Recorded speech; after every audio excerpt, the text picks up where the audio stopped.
Hey guys, thank you for tuning in. This is our very first episode of Behind the Quota, and we're very happy to have you here listening to our podcast, listening to what we have to say. By no means whatsoever are we experienced individuals trying to give you guys advice. More so, we're just people that are part of the same journey that you guys are a part of, letting you know a little bit about our journey, what makes up our journey, our experiences, lessons we've learned throughout it, lessons we're learning throughout it, and much more as well. Yeah, absolutely, Hassan. By the way, both of us have been in sales for not the longest period of time. So yeah, we're not here to give expert advice. We're here to just share our journey and hopefully along the way, introduce some people, have some people on where they can talk about their journey, people that are more experienced than us, and try to help as many of you as we can. Absolutely, yes. And even if it's by the means of learning from our mistakes, that's still learning. So we're going to make a lot of mistakes. We're, like Sherif has said, very early on in our career, we're not expecting to be gurus. We're not expecting to sell you into anything. Matter of fact, we want you guys to tell us what to talk about, perhaps to even guide our conversation, to maybe let us know if there's any guests in mind, or if you'd like us to loop in specific individuals that are surrounding us, like our mentors, our managers, our bosses, if you'd like to see their perspective on the whole career and I guess just their experience in general too. Yeah, to all the managers out there that are watching this, if you guys feel like we're making a mistake, talking about things that, I don't know, like if we're making mistakes and you guys want to correct us, please do. We're like both work in progress. We're both on this like journey together. We're really excited about sales. Absolutely. It's I think a career that we're both really passionate about. Hence why we're doing this podcast. It actually started from just once I started getting into tech sales, me and Hassan would hang out a lot more and we'd just sit on the couch after work talking about like how our day went, strategies that we're using. And we're like, all right, might as well just put a camera in front of us, two microphones and record this and see if we can help anyone who's going through the same things that we're going through. Absolutely. And what I really appreciate about our conversations we were having on the couch is how unfiltered, how, it's a very genuine conversation about people who share the same career. It's not that PR friendly videos that are like, no cussing, no, I guess, sleazy tactics. And again, we're not talking about sleazy tactics in terms of taking advantage of someone else, but just, everybody has a couple cards up their sleeves that they utilize as a strategy as well. So, just talking about these things in an unfiltered manner, I think is what's going to differentiate our podcast rather than having something that is very corporate friendly, uptight. We're talking about things that HR is going to monitor. No, it's going to be a very casual conversation amongst two people that share the same career. Absolutely. I agree with you, Hassan. Perfect. Well, now that's started. Sherif, would love to hear a little bit more about kind of your journey and how it unfolded and how you found yourself in a career in sales. I think it's only fair that our audience knows who they're listening to and get to know us a little bit more on a deeper level. Of course. So, Hassan, I recently graduated from university. I graduated around 6 months back. I graduated from Ivey Business School at Western University. Initially, I was an international student, so I came into Canada with the goal of trying to get into business school, possibly start a career in management consulting. So my first 2 years of university, I worked really hard to try to get into Ivey. Ivey's like one of those programs that you get in either in your third year or fourth year of undergrad. Before that, I was just like a finance student at Western. So once I got into Ivey, my objective was to try to start a career in management consulting. The way Ivey teaches you is it's a very like case method. So you're a jack of all trades, basically. Like we experience finance classes, accounting classes, marketing classes, HR classes. And that's just what I felt management consulting is all about. You're trying to think from the perspective of a business as a whole, not just like one faction of it. And once I started like recruiting for consulting, I wasn't finding that much success. I also started to notice I'm not as passionate about this as I thought I was. To me, I felt like this is very cliche, but it was just a lot of PowerPoint slides and not a lot of like action, like getting nitty gritty like work done. So you chose to get into a career where you're still presenting PowerPoint slides, but for a different objective? For a different objective. Kind of the objective in this case, I guess, is just to try to get my metrics up, which is something that pushes me. But anyways, I graduate.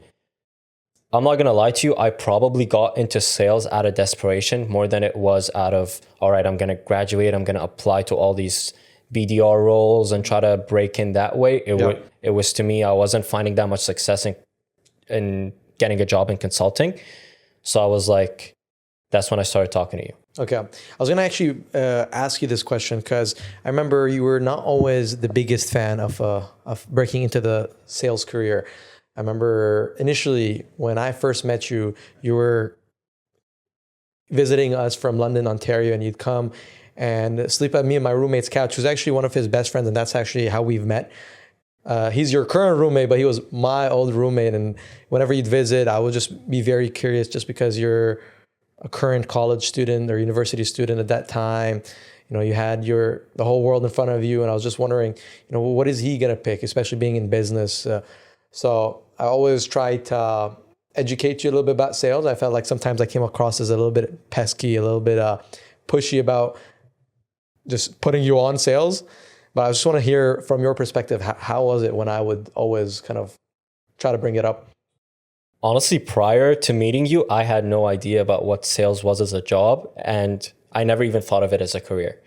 Usually in business school, you're always pushed into either management consulting or investment banking. Those are kind of the two careers that people are constantly making you think about. And sales wasn't really on my radar. I honestly didn't know what sales was. And then once I met you, you started like telling me what you do. And I'm like, this guy's pushing me too much. Like, this guy talks about sales every day. Every conversation I had with you, you're just trying to push sales at me. And I'm like, man, I don't want to do this. Yeah. Like, I didn't even know it at the time. But then we started having more and more conversations once I moved to Toronto. So after I graduated, I left London, came to Toronto, trying to get a job here.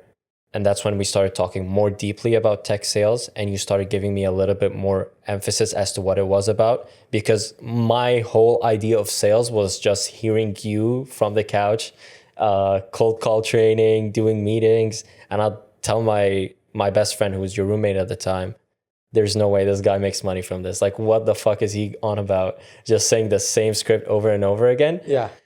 But then you started giving me a bit more information. You started telling me about how you measure yourself, metrics, like the whole pipeline creation and what you're actually like the revenue generating arm of the business. You are how the business makes money. And that's when I started to get more interested. Yeah, because I feel like even at that point, you were a little bit kind of hesitant about it. You're like, oh, what's the catch here? You know, how come salespeople, and again, I'm in tech sales. We're predominantly talking about tech sales here, but sales in general is a very, very, lucrative career path. It just really depends on how you view it, right? A lot of people just view it as a 9 to 5. And I think that's where a lot of people fail, is it starts from the mindset. And I tell this to all my friends that want to start in sales. Sales is pretty much you're taking ownership of, let's say, a branch. We can go retail, or, for, let's say you're opening up a franchise of a Chick-fil-A, let's say. You own that business, but they're providing you with the brand, they're providing you with the product, they're providing you with processes. All you need to do is just make sure that this branch succeeds. And that's the same thing as a salesperson. You own your business. You don't work a 9 to 5. You work at 24/7. It just depends on how much you want it. And you can start measuring those metrics. You can be your own operational person and looking at the actual analytics behind how you can improve, things like that. So I think it always starts from that mindset. But going back to your story here, I remember you were still applying to other jobs while still considering a sales career. But what was the moment where, all right, I'm going to focus on and put all my eggs in this basket and just go for a sales career? What was that point? I think once I started doing my own research, and applying to more and more jobs, getting more and more interviews and coffee chatting with a lot of people in sales, that's when I was like, okay, this is not just lucrative. This also seems like something that I'd wake up and want to do. You mentioned something very important where you're like, this can be a 24/7 thing or a 9 to 5 thing. And the way that I'm trying to like position it in my head right now and think about it is I'm given a book of business and I am the CEO of that enterprise. That's Perfect. what my manager told me in like our first one-on-one. He's like, you can do as well as you want to do. You're given this product or service. You didn't necessarily create it, but it's what you're selling. And the territory that the company gives you is your book of business, and you are the president of that. And it is your job to try to sell that service to as many people in that book of business as possible. And of course, like you can clock in at 9, do as much as you can, clock out at 5, or you can also be the type that's, I will sell to anyone at any point. I will try to do my hardest to get as much traction done for my service as I can. Absolutely. And something I will also say is the fact that if you put the same hours that you would perhaps do in IB, investment banking, or private equity, or let's say even management consulting, into a sales career, into a sales job, maybe I'm not too well educated about that other world, but I feel like you can make much more money and learn much faster and grow much more into your career than these other roles. Or do you disagree? No, I totally agree. Because even like if you look at the amount of hours that actually goes into investment banking and then you divide the salary by the amount of hours, it's probably not going to equal like that high of a salary, like that high of a per hour salary that we think it would, because you're just always working long hours. Not to say that sales, like you don't end up working long hours. You get to choose. At least I'd say you will have the option to choose whether you want to go 24/7 or whatever, let's say 12 hours, 10 hours a day, or you want to just work the 9 to 5 and just be behind the quota.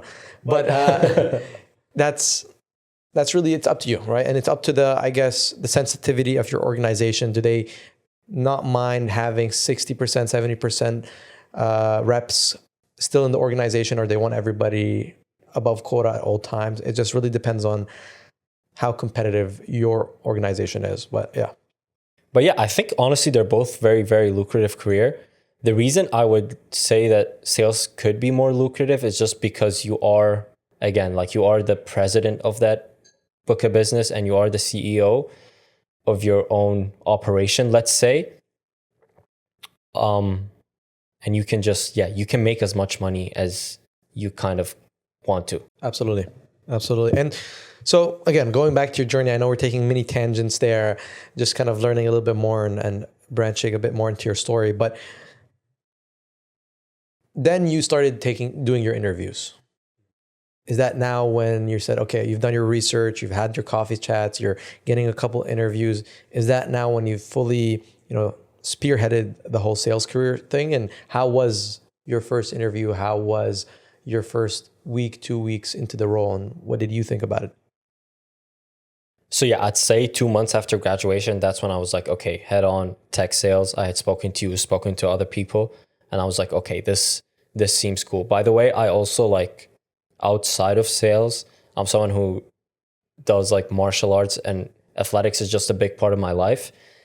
That is one point that made me really like sales. I really like the fact that you get to measure yourself and improve every day. We always talk about this, but of course, everyone views sales differently. To me, I see it as corporate sport or corporate athletics.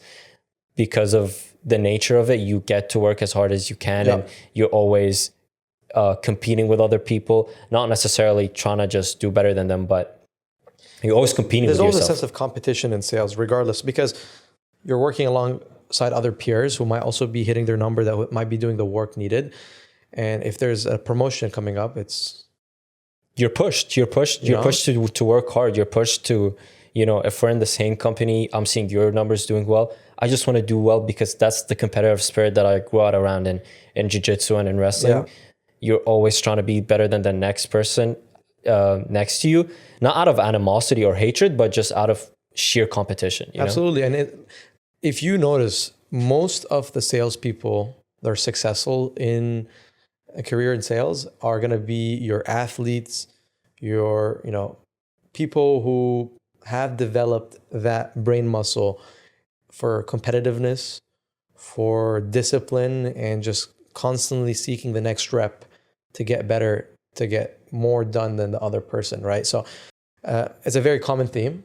I myself am not an athletic person. I did not come from a sports background myself. I'm more from the creative side, but I do hit the gym, and I feel like the whole progressive overload aspect of the gym, the reps, the like measuring how you're doing and performing, all these are transferable skills into sales. And that's what I love about a career in sales is it's a career in personal development.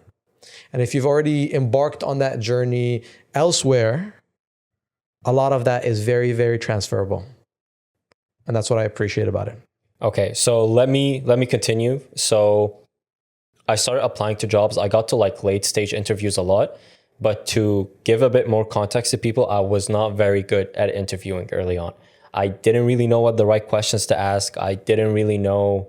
I think I was more trying to be like playing by the book, and these are the answers that I have to say to impress employers because that's what I read on Reddit, and that's what I read on Google, and that's what I watch YouTube videos, and that's what they say you have to say. I wasn't really being natural and being myself. And to me, there was like a point where I was interviewing with a really big company here in Toronto. They're like really cool startup. I was really motivated to like try and work for them. And I reached a late stage interview and I didn't end up getting the job. I think why wasn't you didn't get the job? If I were to look back and analyze myself, I try to get an answer from the recruiters. I couldn't get an answer, but I know kind of why. And it's that same reason that I was telling you about. I was playing too much by the book. I wasn't being myself. You weren't genuine enough with your answers. I wasn't genuine enough with my answers. I was just following what, I'd hear you say or what Google said, but I wasn't. That wasn't you. That wasn't me. Absolutely not. And that makes a lot of sense. And I'm sure we're going to have a whole episode dedicated to how to actually go through the interview process or how we went through our interview process. But just to keep it very short, the people you're interviewing with are other salespeople who can sense bullshit, who can sense if you are putting on a front or not. Sometimes you might be an insane actor. There's people who've mastered the art of interviewing, but most of the time, sales managers are going to catch the fluff that you're trying to add. That's why I'm like, if you get any questions that are very deep, answer it in a genuine way. Don't sugarcoat anything just to sound, again, textbook. Like if someone asks you why you left your previous employer or why you're planning on leaving your previous employer, give them the right answer. Oh, I feel like I wasn't managed correctly, or I feel like I didn't get the support I needed, or I feel like other than I've reached a point in my career where I've stagnated in growth. Sure, that sometimes might be really the case, but really there's a more of an intrinsic motivation behind that. Oh, they're not giving me the motivation I need, they're not giving me the promotion I need to learn the next skill set I need in my career. That's the genuine answer instead of saying, oh, I just stagnated. It's like very, very plain English kind of thing. But giving it back to you.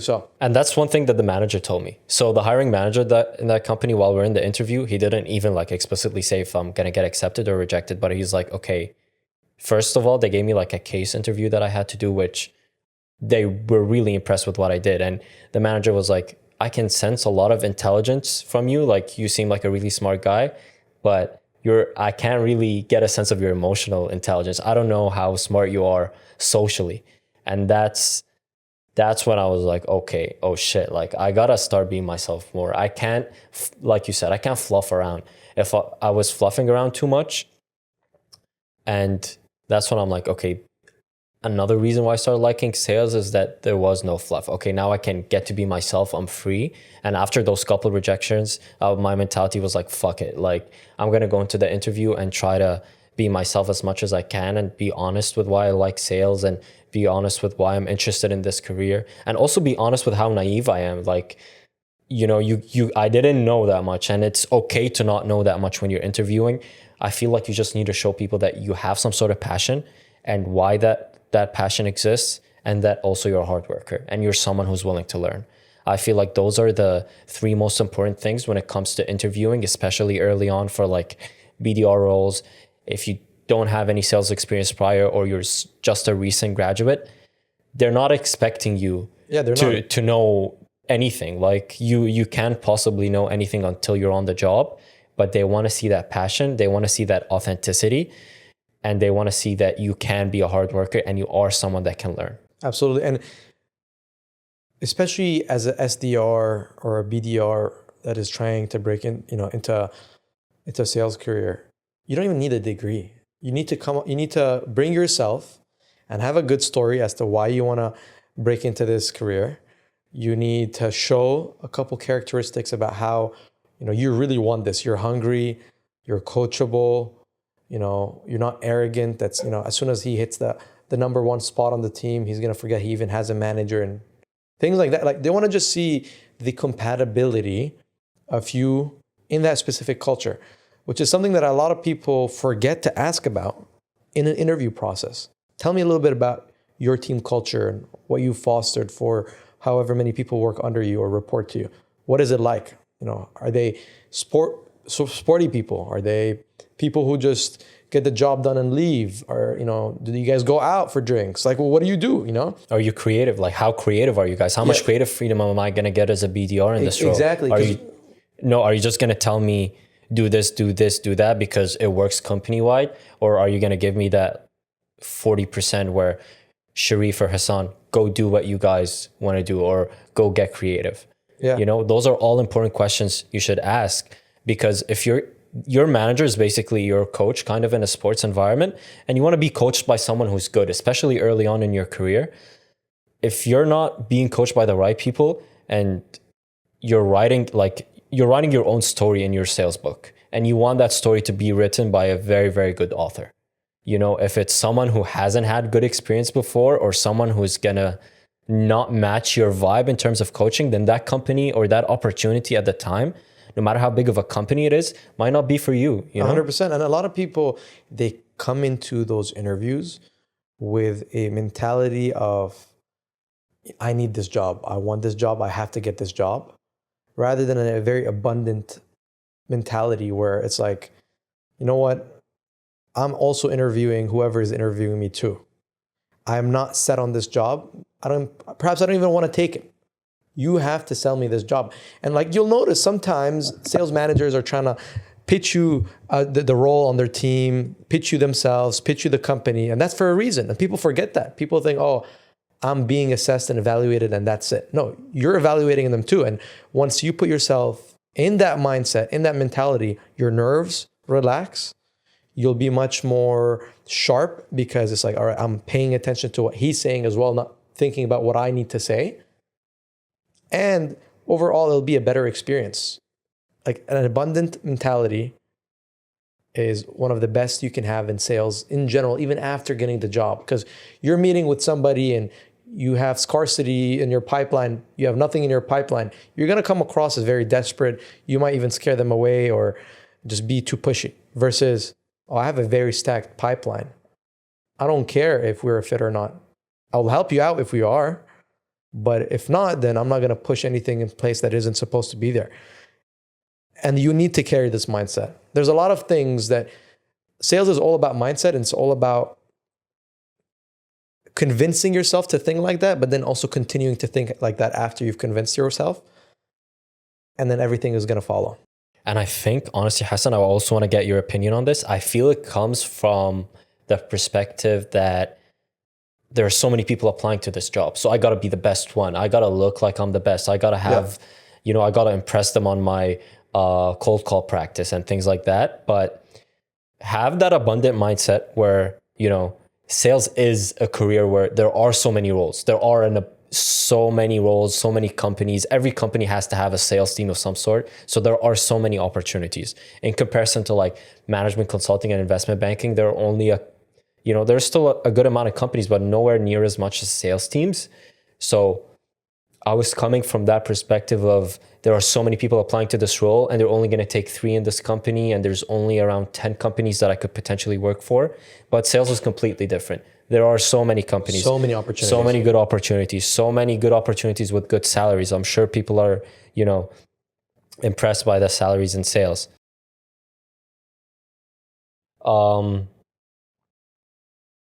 But yeah, shit, I lost my. What was I saying? You said there's so many opportunities. There's so many ways to make a really good salary. Yeah, exactly. So you can be, if I was to tell myself something from a piece of advice from when I was interviewing is that I should also be interviewing the managers that are interviewing me in that interview, because I want to know who I'm working under, Are you matching my vibe? Are we going to connect on the same degree? Are we going to work well together? Don't come at it from the perspective of this job is do or die, or this opportunity is do or die, or this company is the best company. Everyone talks about it, so I have to go out there and kill in the interview. And you know what I always like to compare it to? A lot of people try to not compare it to this, but good salespeople like to compare it to this, which is sales, interviewing, anything at all to do with sales is like dating. If you're going out on a date, hence let's say interview, you're not gonna be do or die on that date. Or else if you do, that it's wraps. Like you're not getting a second date. So that's the thing. You want to be interested. You don't want to be desperate. You want to be abundant. You want to be yourself. You want to be genuine. You don't want to seem like you're putting up a front to sleep with this other person or get them to the next date, right? So these are all things. Like I would say, look at your date. Look at how you date. Perhaps if you're a good person, like if you're a good dater, and then try to replicate the traits that you're doing on that date in the actual interview, and you'll be successful. Yeah, that's a very good analogy. It's Valentine's Day, so Hassan's feeling a bit romantic. I think. Am feeling a little bit romantic. Time is in. Oh, so it's 2 more hours until I need to skedaddle. But But yeah, so then I ended up getting an interview with the company that I'm working with now. Things started moving really quickly. I had the final interview with the hiring manager, and then in that interview, I feel like perhaps I impressed him and got to know a little bit about him and a bit about his coaching style. By the way, he ended up not being my manager, so that also happens. It just so the role you're currently in, you interviewed to be part of a team you're not part of right now? Okay. But we work a lot together. Like he's just one of the other BDR managers, but he's not my direct manager. My direct manager actually got hired at the same time as me on the same day. Oh, that's pretty cool. Shout out Rob. Shout out Rob. I mean, that's interesting. I think that's another topic we can discuss, which is joining a team where the manager you're working under is also new and he's trying to figure out the ropes too. I feel like that's a good conversation to have for when Rob gets invited onto this podcast, which we're planning on, inviting our managers, our ex-managers, our colleagues, just getting a lot of perspectives from the front lines and just people we're surrounded by too. And I was excited. It's an IT research and advisory firm. So once I got started, I was like really hungry to learn. I was like, I'm going to put in as much effort in onboarding as I possibly can, try to understand more of the product because it's a bit complicated. It's not the easiest product to understand. It's not like a software where it does X and Y and it's going to improve your metrics by X and Y. It's more of a consultative service. So companies don't necessarily need it, but it is very good to have if you need a little bit more help in your IT research and advisory. Yeah, makes sense. Oh, that's a very nice journey, and I'm excited to hear how it unfolds for you. Yeah, for sure. So I've been in this role for 2 months now. Things have been going well. I think my first month went really well. I ended up hitting 200% of my quota, which is something I'm very proud of. And if I were to attest it to something, just to help anyone who's starting out and that's something that I told my managers, I'm a sponge right now. I'm someone who's ready to absorb as much information, and please fill that, book with as much good tactics, good ways to get the reps in. Exactly. Yeah. I lost that bit of fear. I'm like, shit, I don't really care how my first month goes. My quota is less than than what it would normally be anyways. So why not just go out there and try? And that's what I was excited to do. That's the thing. You just got to keep throwing yourself in the deep end and figuring out how to swim over and over again until you've mastered all the deep ends. So that's a good mentality to have there. Now moving on, Hassan. Yeah. So I spoke to you a little bit about my journey. We unfolded that. What about your journey? Where did your sales journey start? And did you always know that you were getting into sales? And perhaps at what age were you like, this is the career that I want to do? Yeah. Funnily enough, like I said, I was always into that whole creative world. And my dream career as a little kid growing up was getting into animations. I wanted to be a Disney Pixar animator. That was like what I wanted to do. I used to draw all the time, paint all the time. I was like really, really good at art. But then, I don't know, something clicked in my head because my mom is into sales. My mom, I'm a single child raised by a single parent, and my mom had to step into a very serious role, going from being a housewife to taking on a career, a brand new career, which was into sales, which was the easiest one she would have broken into at that time. And just seeing her journey was very, very inspirational, that I completely forgot about my previous aspirations and picked up her kind of career as well. And it was because I would wake up to go to school and I would be sitting on the kitchen table and she'd be practicing her pitch on me and practicing her presentation slides on me. And I would role play with her, of course, saying nothing back because I didn't know what to say, but she would just practice on me all the time. And I just loved the way she presented herself. Very poised salesperson, very well articulated. And I just loved what she did. And I told her I wanted to get into sales. She was very, very against it. Hassan, if you don't mind me asking, what did your mom sell? Yeah, my mom was actually, she joined as a BDR at a very big conglomerate. And then she worked her way up into leadership there. She bounced from sector to sector, but her most recent venture was actually in automotive sales. Yeah. But when I told her initially that I wanted to get into sales, she was extremely against it because she's seen the pressure she's had her whole life, chasing her quota, being measured by this number that she was just spooked by all the time.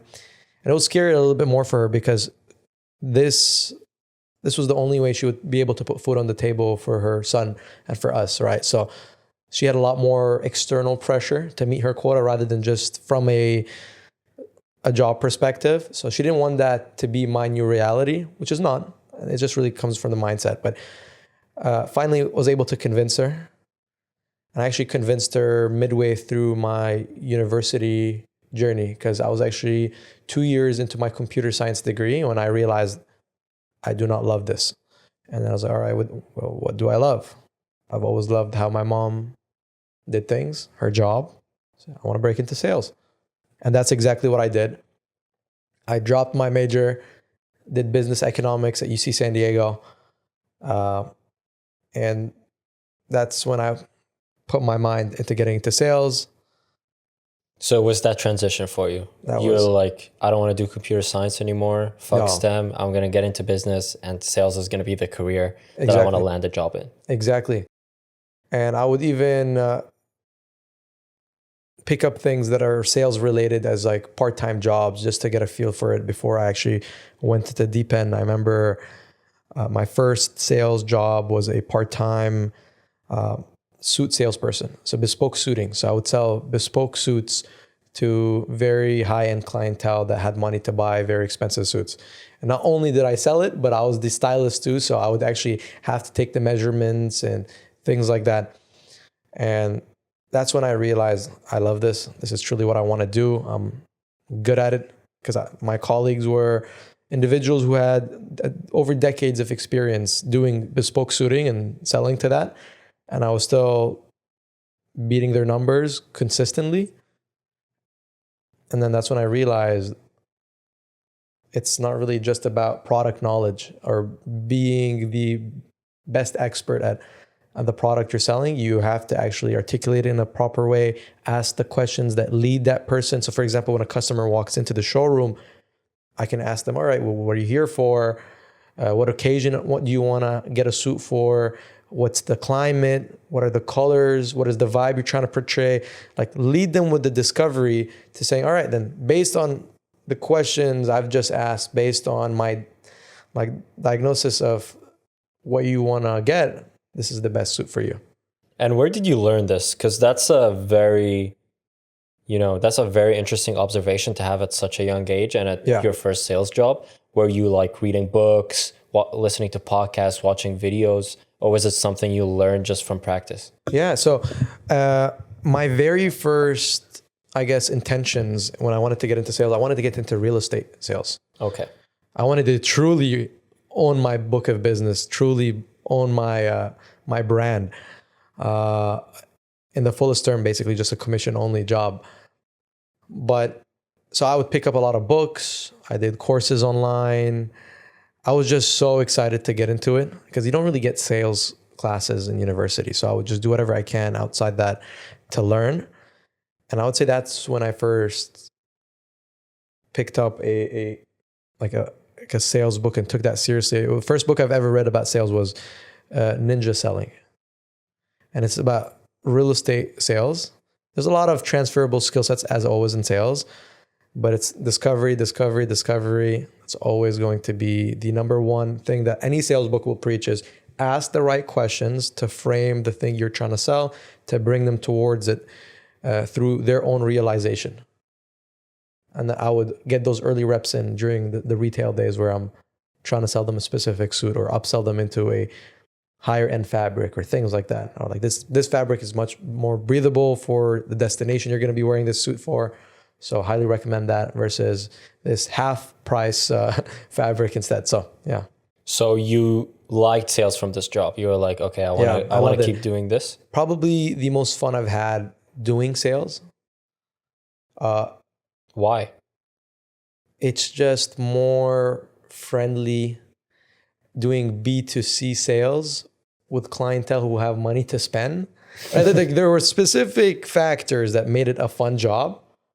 And it was that you're selling to high-end clientele, high-income individuals who are there to buy a suit. Ready to splash the cash. There's already intent there. And it was fast-paced because you're not selling large sales cycles. It's like you're closing them right then and there. And you just networked a lot because it's like, I'm talking to the CEO of this X company who's just buying a suit from me and things like that. So it was fun. It was like two birds in one stone kind of thing.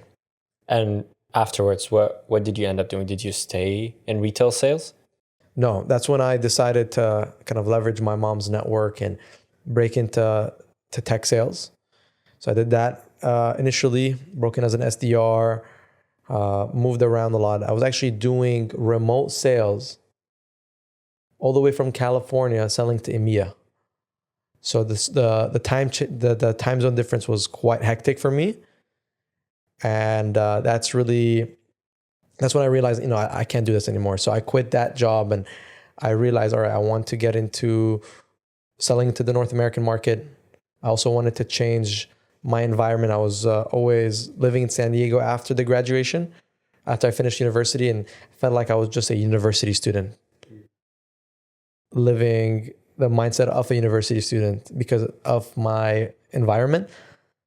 So I packed my bags and I moved to my dream city of Toronto, which is where we are right now. And I haven't ever regretted that decision. Got into cybersecurity sales, which is not what I'm doing anymore. And now I'm in my most recent organization. And what was your role as cybersecurity? I was an account executive, SMB as well, or commercial. They call it commercial, but pretty much SMB account executive. And I am currently still an SMB account executive at my current position. We're selling an HRIS at what I do right now.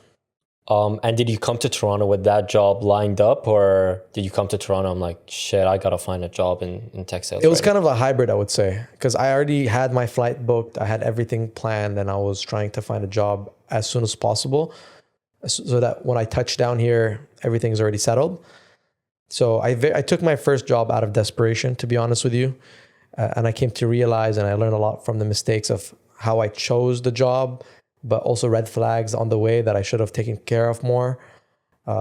Were you applying all those interview tips we were giving earlier? I was not. That's really where I've learned how to do it properly. Okay. Can you tell us what mistakes you made, like in that interview process? I mean, the number one mistake I made was just scarcity mindset. It got me the job, but it didn't get me the job I wanted. So like, I evaluated the manager properly. Hence why I mean, I would say the best thing that happened out of that job is the manager I got, because the mentorship I got there was unmatched. But I never asked a lot more about product market fit, selling into that segment. I didn't evaluate the organization as much as I evaluated the manager. And that was my biggest issue, I would say, and what I would have done differently. I also thought so highly of myself that even though the RevVue scores were horrendous for that organization, I thought I was the knight in shining armor that's going to come and be that 10% who are hitting the quota because I'm just so good. What's RevVue, Hassan, for people who don't know? Yeah, so RevVue is going to be it's like Glassdoor, or if you don't know Glassdoor, it's basically where you can go into an organization and read reviews of current employees, read what their experience was, maybe even get some insights on certain things, certain metrics like inbound flow, how well you get personal development there, training, how good are the leadership there, things like that, so you can get a scope of how that organization you're stepping foot into might look like. And I didn't do the best job of actually taking their advice and the reviews properly and implementing that. Okay, so how long did you spend at that job? Like around a year, I'd say. A year? Yeah. And then I'm guessing you learned so much in that year. Oh my God. Like you were saying, I turned into an absolute sponge.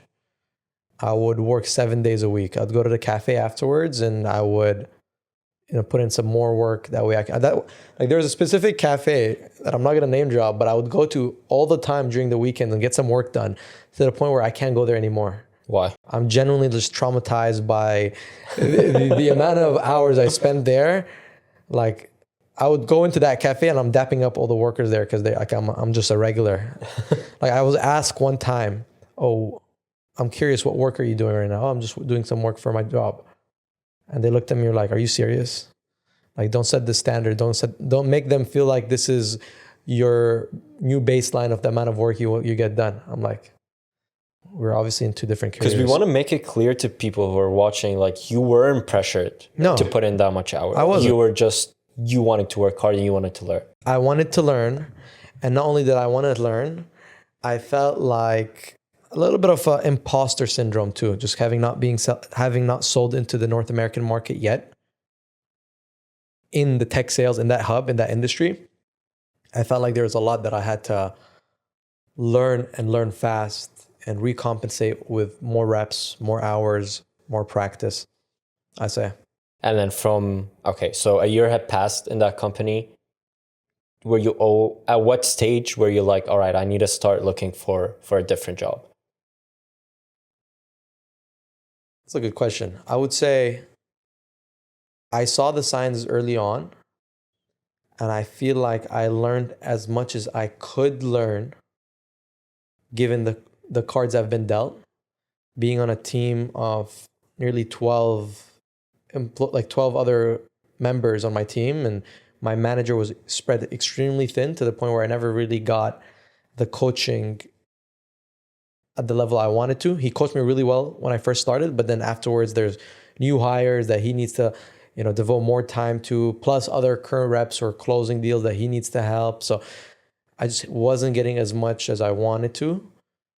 And then, to add salt to injury, after that fiscal year ended, I got put into a brand new team with a brand new manager who was just, they were great, but I feel like I didn't really sign up for this kind of thing. And there was a lot of reasons why I come up to my decision to leave that organization. Again, I don't want to make this whole episode about that, but we can definitely chat more in our other videos. But there was a lot of signs for sure. Because there are a lot of people that have this philosophy that you should always be applying to jobs, regardless of what role you're in, or regardless if even you're liking the job you're doing so much. So just so you're always getting those reps in, those interview reps in, and you're never not interviewing, but what was your experience like? Were you always interviewing during your time at that company? No, I wasn't actually. I wasn't. I would say it was just maybe 2 months before I left is when I first started interviewing and like applying to jobs. I don't agree with that statement that you should continuously apply regardless just to get some reps in. Sure, it'll be helpful. You'll be an interview master, but is that really your career? Are you going to be, an interview master, or you want to be an actual proper salesperson who's, putting all his eggs in that basket and learning and developing? So I wouldn't apply the whole time you're there. Especially now, I would not apply to another job because I'm learning at such a high rate. I'm selling a product I enjoy selling, that I believe in. I'm getting the resources and support that I need. Even if I was presented with a offer that goes 1.5 the current base salary I'm getting, I would not consider that, to be honest with you. Because all those other factors that I'm considering are amazing, again, it's like the woman in the red dress. You have like someone who you really love, who there's no problems with, and a woman with a red dress passes by. You're always going to look at her and you're going to be like, oh, fear of missing out. Should I apply? Should I go for that? You should just focus on this and do this consistently. Shout out Alex Ramosi. That's where I got the woman in the red dress. I didn't do this analogy justice as much as he would, but yeah, if you know, you know. So what was your experience like interviewing while still having a role, and what changed from when you were interviewing at that first company into like second time now you're trying to be at AE at a different company? What did you learn in that process, and what was it like the second time around? What I learned and how I treated the interviewing while having a job. Number one, you're going to have to be a little bit greedy, right? Because you might start neglecting your current business or your book of business, your current franchise, because you're looking to implementing another franchise. I will say don't feel too bad about that, because they're going to fire you without any notice, like within seconds, if they want to fire you or they want to lay you off. So you want to think about yourself once doing that. So I wasn't putting as many hours in, and I'll say that honestly. So instead of cold calling customers, I was cold calling hiring managers and other reps in the organizations I wanted to join. I wasn't giving as much time. I was already 1 foot out the door. Maybe this isn't the most ethical way to go about it, but again, you got to think of yourself first and foremost. What I learned though, is I learned a lot about how to leverage my current experience of what gives managers happy ears about reps and apply that to my interviews in a sense where, oh, this is a trait that is very respected or appreciated. I should double down on that trait. Versus this trait is not really too supported. Let's not go with that trait, right? Let's not highlight on that. And it's not like I'm not being myself. It's just I am emphasizing the areas of importance more versus just talking generally, right? You're focusing on what works. Exactly. Focusing on what works and leaning more into that is what I'd say learned the most. Plus, being very selective with the organizations that I was applying to. Okay. I had RevVue on my second monitor as if it was the stock exchange, and I'm looking at the graphs and the candles and stuff like that. That was the level of selectiveness I was. And I would not even apply to that job until I've crowdsourced some insights about the role from other reps on that team or surrounding teams, because I'm not going to make the same mistake I made the first time out of desperation. I'm not out of a job. I'm not under time constraint to get a job. I don't have bills waiting to get paid. So if you currently have a job that you want to move out of, be very selective, take your time, do the research. If there's no good opportunities, then don't apply for them. So you weren't rushing?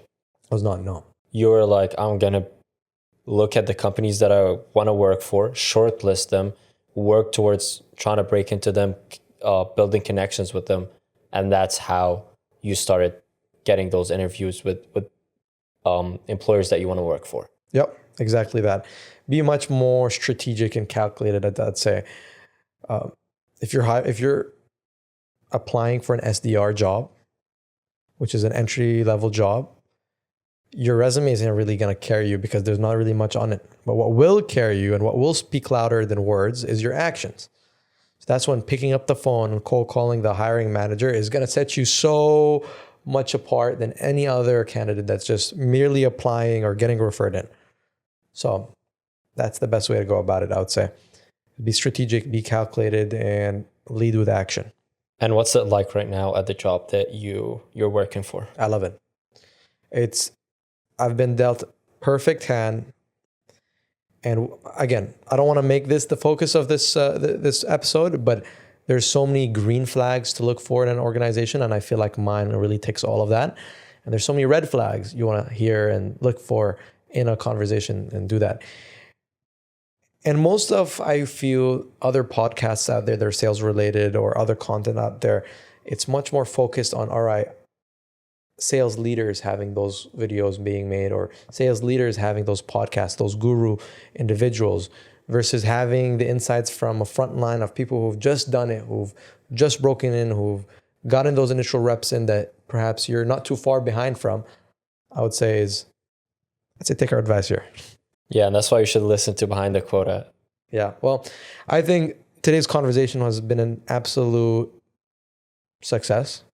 I think by the way, if you guys don't know, this is the third time we've recorded this exact episode.